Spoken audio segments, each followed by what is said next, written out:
not about me, it's about you. Because you and you and you and every one of us has a serious problem.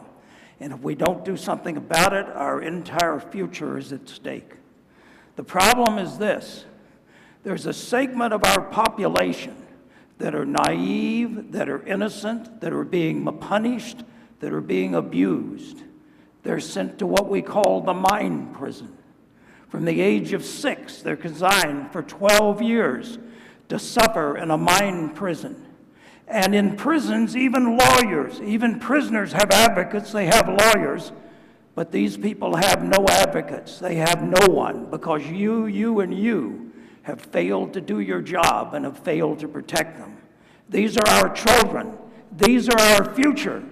And they are being abused under horrible circumstances, and it's time we do something about it. The mind prison is a conspiracy between the government and parents to give up responsibility for training and educating the youth of our society. It started when the Industrial Revolution, when the idea is that we wanted compliant people that would work on an assembly line. That day is gone. We live in the age of information, the age in which critical thinking is absolutely imperative. And we tell our children even worse, the great lie. You remember the great lie? You probably told your children the great lie. The great lie is that education will help you succeed in life and get ahead, when all you got to do is look around, and many of the most successful people have no education at all. They went out in the world and got a job and got ahead. One of the things that's incredible, Daniel Goleman has done exhaustive research on emotional intelligence, and all of his research indicates that in every area of life, the people that succeed are not high IQ, but high emotional intelligence. And there's no school in the world where people are taught emotional intelligence. What kind of a diseducational system is this, when the single most important factor to determine success in life is not even addressed in the diseducational system? The diseducational system is only focused on content, trying to cram more information, whereas the most important thing anyone can ever learn is how to learn. The diseducational system doesn't understand that learning only occurs when there's behavioral change. Learning what and learning that changes a life are two totally different things. And cramming more content into people's heads is a waste of time. We live in a world in which we're drowning in data. Data is increasing at an exponential rate, and most of it is absolutely worthless and irrelevant. That small percent that is relevant has to do with something that is about our outcomes. If it informs us about our outcomes, it's information. Organized information is knowledge. Knowledge plus experience equals understanding. Understanding plus more diverse experience equals wisdom. We don't need to cram data into people's heads. What this society desperately needs is wisdom, is wise choices. And we teach people to memorize, but we don't even teach them how to memorize. I mean, that's insane. But we grade them on their ability to regurgitate information on paper that's totally meaningless, that they're going to forget. What you memorize, you forget. So the whole system is based on this memorization, which is just total nonsense. And it doesn't transfer to the real world. It doesn't transfer to life. That's the greatest tragedy. The job of the school system should be to pass on the genius of past generations to future generations. Why is it in certain areas like the music and the arts, we may have to go back hundreds of years to find the people that we consider to be the masters in those areas? What happened to the school system? What happened to passing on and growing on the shoulders of our ancestors who were genius? It's not happening. And the student is made responsible for their own learning. We pile everything on their heads. More homework, more work, work hard, and then we lie that that will be the key to success when we all know it's not. It's torture. We take children at an early age, when all the research from Montessori to Piaget indicates that they should be out being healthy, active children and living. But what we got to do is we got to put them in the custodial institution. The parents can't wait to get them in school 2 years before they should be there. And we tell them to sit still and shut up. That's called punishment. And the school system shamelessly does it, and you and you and you and everybody out there is responsible for allowing this travesty to continue.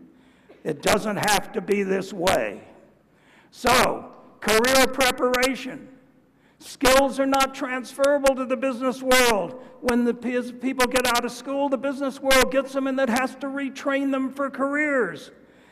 And business needs people with critical thinking. Why even bother to go to school if you're not being prepared for a career in life?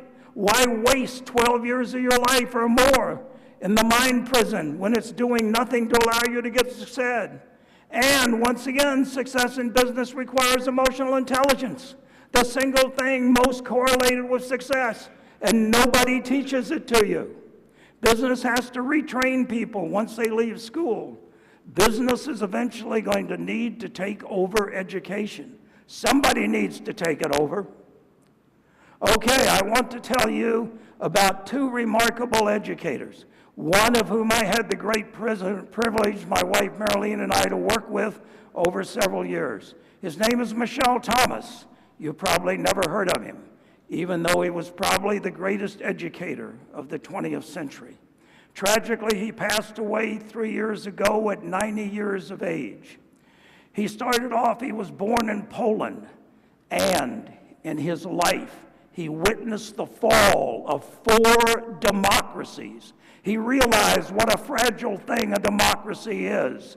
And the reason they fell is because the educational systems were designed in order to produce conforming, law-abiding citizens, as opposed to creative thinkers and critical judgment.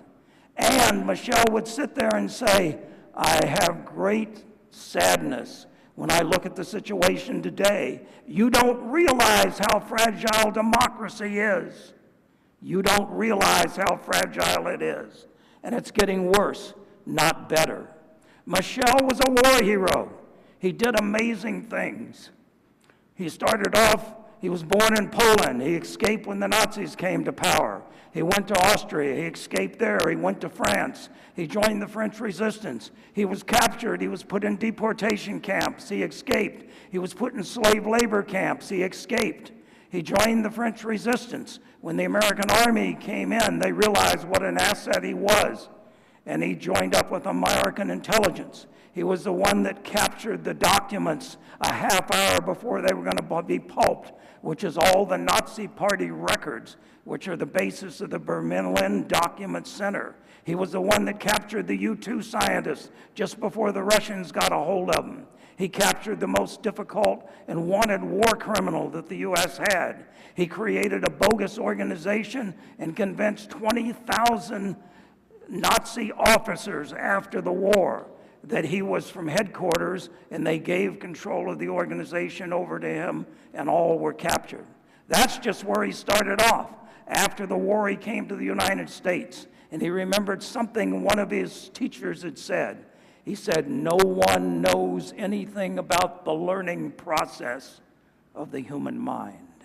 And he thought, that's tragic. And all his life, that stuck in his head. And when he got to the United States, he said, what do I want to do? And he said, I want to learn about the learning process of the human mind. And how can I do that? Well, the best way to do it is teach. And what is the most foreign thing I could teach? And immediately, foreign languages. So he started off, he opened the Polyglot Institute in Beverly Hills. And he started teaching people to speak foreign languages. He started taking 12 weeks to do it. And along the way, he learned about the learning process of the human mind.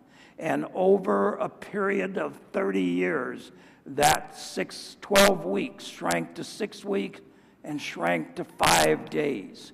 He was able to teach people to speak a language proficiently in 5 days. And he spent the last 30 years of his life doing that. When I first heard it, I didn't believe it. I thought it was impossible. But when I met him, I quickly realized that he was the real thing. Most universities fail to teach people to speak a language proficiently in 3 or 4 years. He did it in 5 years, 5 days. And his students were a virtual who's who of everyone in Hollywood, of politicians, of industrial leaders. Okay, there are several things that are even more amazing. He taught people to speak a language proficiently in 5 days, but the way he did it, totally different than the way the diseducational system normally operates. There were no textbooks. There were no note-taking. There was no homework. There was no memorizing. And most interesting of all, if you made a mistake, whose fault was it? It was Michelle's fault. As Michelle would say, if you make a mistake, it's my fault. It's up to me to figure out what to do about it, and don't try to take my job away from me. Whereas in the diseducational system today, we point at the kids, we point at excuses or something else. Michelle didn't take any excuses. He took people and he worked with them, and he was able to teach them, and if they made a mistake, he didn't even let them know they made a mistake, because if they knew, they wouldn't have made it. And pointing it out to them only reinforced it. And he'd go back and ask himself, what is it that they forgot? And he'd reteach it, and then he'd come back to it. And they'd go, oh, well, before I said this, that was wrong. Obviously, it's this. The key is teach for understanding. What you memorize, you forget. What you memorize, you forget. What you learn and understand, you remember.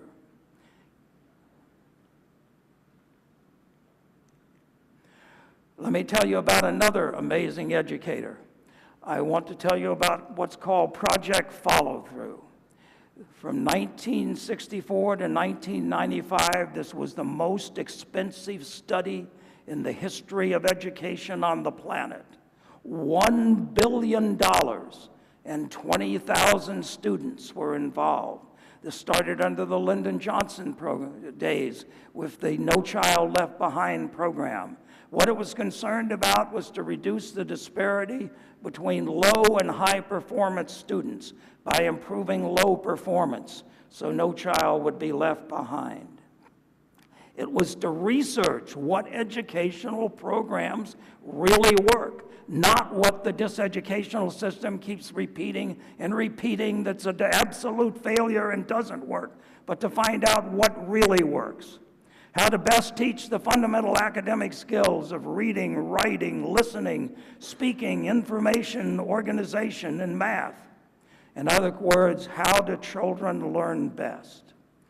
And this project came to the following results.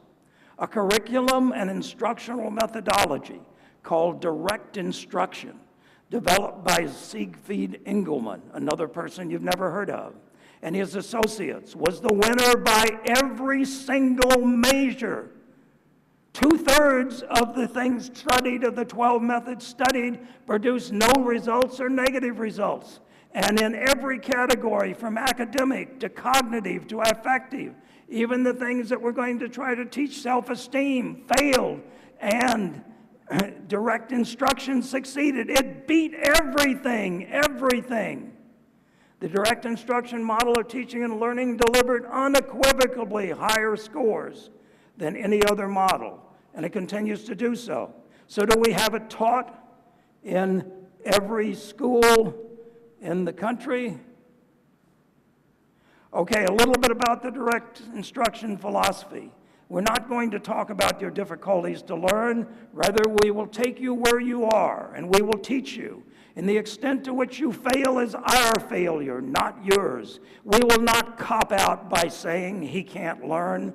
Rather, we will say, I failed to teach him, so I had better take a good look at what I did and try to figure out a better way. If the student hasn't learned, the teacher hasn't taught. This is the same thing that Michelle preached. The teacher assumes full responsibility for academic success of the classroom, not parents, not students, not special educational teachers, not administrators, not wishful thinking. The bottom line, if you want children to accelerate their learning and improve their behaviors, use direct instruction and Michelle's methods. Now, the problem is teachers didn't like it. Teachers' unions didn't like it. Teachers' colleges didn't like it. So it's little used today. So much for $1 billion of your money, of taxpayer money, that went into scientific research.